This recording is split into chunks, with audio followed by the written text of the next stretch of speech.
બગીચામાં તો બોરડી છે, ત્યાંથી થોડા બોર પાડું તો મારી ભૂખ મટે અને થોડો આરામ મળે.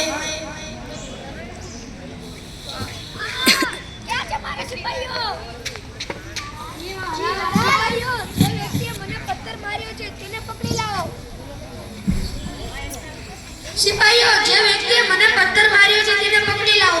આ મારો હુકમ છે.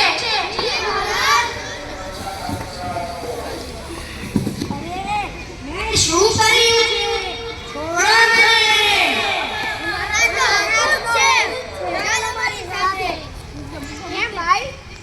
પથ્થર માર્યો. મેં જ તમને પથ્થર માર્યો. હું તને એવું શું કરતો હતો કે તારે મને પથ્થર મારવો પડ્યો? મહારાજ, હું તમને પથ્થર નહોતો મારતો. હું 2-3 દિવસથી ભૂખ્યો હતો. મેં બોરડી જોઈ તો મને બોર ખાવાનું મન થયું. એ માટે મેં બોરડીને પથ્થર માર્યો અને એ પથ્થર તમને લાગ્યો. મારી ઈચ્છા તમને મારવાની ન હતી, ભૂલમાંથી લાગ્યો. તે બોડીને પથ્થર માર્યો તો બોડીએ તને બોર આપ્યા? આ મહારાજ, બોરડીએ તો મને ઘણા બોર આપ્યા. તું બોર ભૂલી શક્યો? મહારાજ, હજી તો મેં એક બોર મેળ્યા. ત્યાં તો તમારા સિપાહી આવીને મને તમારી પાસે લાવ્યા. ક્યાં છે પથ્થર? બોલો મહારાજ, મહારાજની જય હો. પ્રધાન, ગરીબ વ્યક્તિને 3 ખોખા ભરીને સોનાનું આપો.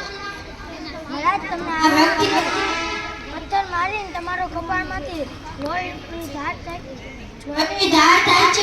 અને આ વ્યક્તિને 3 ખોખા સોનામાં આપવાની વાત કરો છો?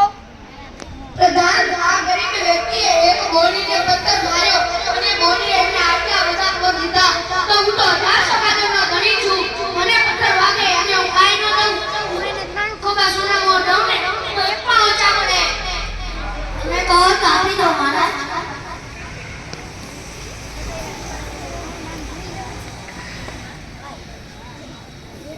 મહારાજની જય હો, જય હો, જય હો.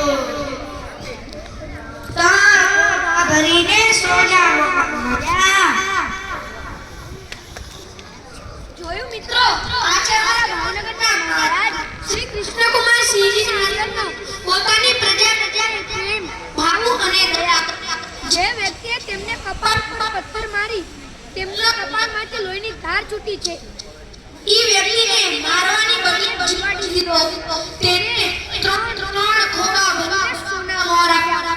એ માટે તો હું કહું છું કે એક કવિએ સરસ લખ્યું છે, જનની જનતો ભક્ત જન જે કા દાતા કશું નહીં તો રે જે